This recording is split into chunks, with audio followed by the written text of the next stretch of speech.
Graham, the unemployment figures today, there are just 16 people in hospital with this virus. Our last death was 3 weeks ago, but we've still got many of these bans that have put more than 800,000 Australians out of work. 800,000, plus we've got 3.5 million more who need JobKeeper handouts to stay in their jobs. Have our politicians caused more harm than they should have? I think if they let this go one more hour, they have. It seems to me that, our politicians are trying to be very cautious, but they've been way over cautious on this. We're just not getting new transmissions. There's 1 in a million, and really that's not going to upset anybody. We are ready to resume life. And I think our governments have to say, OK, you can go back and live, because we haven't been able to live properly for months, and it's time we got back to it. Kerry, what do you think? Well, I think the prohibition of people coming into the country is probably one which we need to look at carefully and perhaps consider for a longer period of time. As your previous guest has just said, travelling overseas from Australia to parts of the world which are still infected and then coming home is probably the greatest risk we would see at the moment. But I've got to say, Andrew, I've said to you previously, I live and work in the city. We certainly don't have the numbers of people back in the city that we've had previously.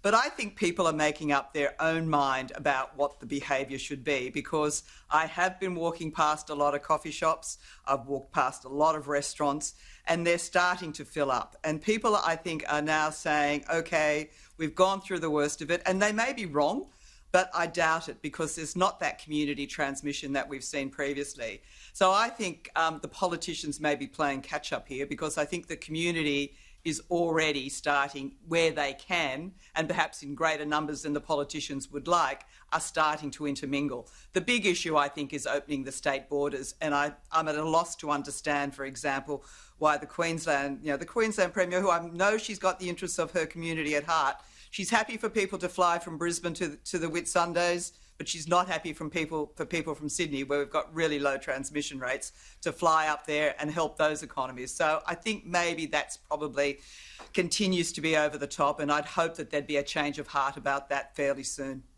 How does it work, Graham, that kind of calculation that too many premiers are making, the incredible cautiousness when they've had so few community transmissions? What's going through their mind? Is it like fear sells, that they don't have the courage to take a gamble like this? Well, it's hardly a gamble, but, just push the boat out a little bit. What is it? State chauvinism, I think. My state's better than your state. I don't want any of you grubs coming up here and mucking me up. I think that's the attitude they've got. And it kind of works, because people say, Palaszczuk's fighting for us. And she's a mate of mine. I don't think she's done herself any political harm, but I do believe it's time she backed off. I think we're at a stage now where Australia must go back to where we were. We must get back to opening up again. We've been closed for too long, and I don't think there's any excuse anymore for holding on to closed borders and closed doors. No, I agree completely. Hey, Kerry, there's one political dimension to these race protests that I think the Morrison government's really going to have to grapple with, but I see no sign of it.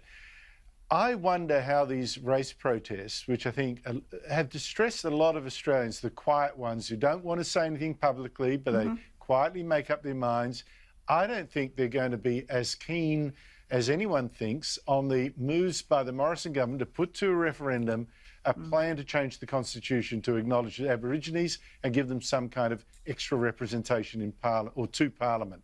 I don't know that that is going to fly very well at all in this environment. Well, I think I disagree with you, because I think overwhelmingly Australians will actually come to a decision about recognising and supporting Indigenous Australians. I don't think that's an issue. What I do think the issue will be, Andrew, and I've said this all along, is what will the question be that they're asked? And unless there's real clarity about that question, and unless Australians understand what it is they're voting on, then their default position is to vote no. I'm not really convinced that the Black Lives Matter protests are going to impact on those quiet Australians. They're not turning up to those rallies anyway. I mean, they're watching them and they're thinking, well, what are they talking about? And they're probably considering what they're talking about. I don't think it would affect their vote. But what will affect their vote, absolutely will affect their vote, two things. One, if there is not bipartisan support, then that will be a problem for the vote.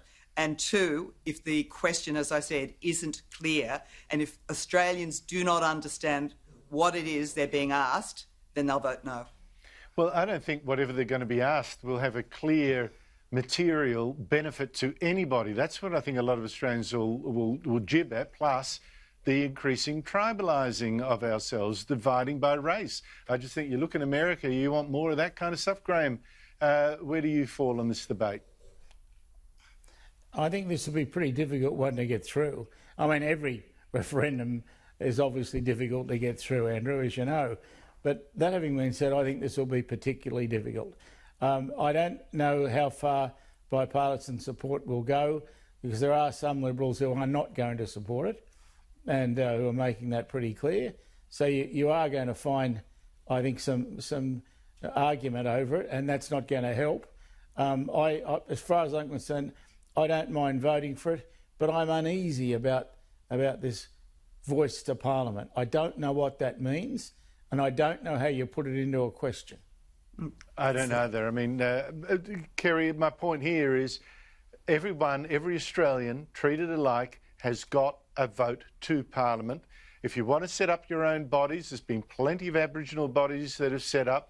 I don't know that government needs to set one up itself, and let alone put it in the Constitution. I mean, why would you do that? Well, I think recognising Indigenous nations or First Nations is something that a lot of countries around the world have accepted, and they've recognised that they need to do it. Yeah, well, I don't think it's necessarily harmful, nor do I think it's hurtful to the broader community. I actually think, personally, I think recognising First Nations, recognising our Indigenous community, is probably one of those things we could do, a step taking towards making sure that we as a nation appreciate, acknowledge and embrace our past. Well, we're asked to do that every single damn day. I don't know whether that won't be the end of anything. It'll be the start of a lot more. That's the problem. But anyway, these are lines that we'll be hearing a lot over the next few years, I'm afraid. We shall see.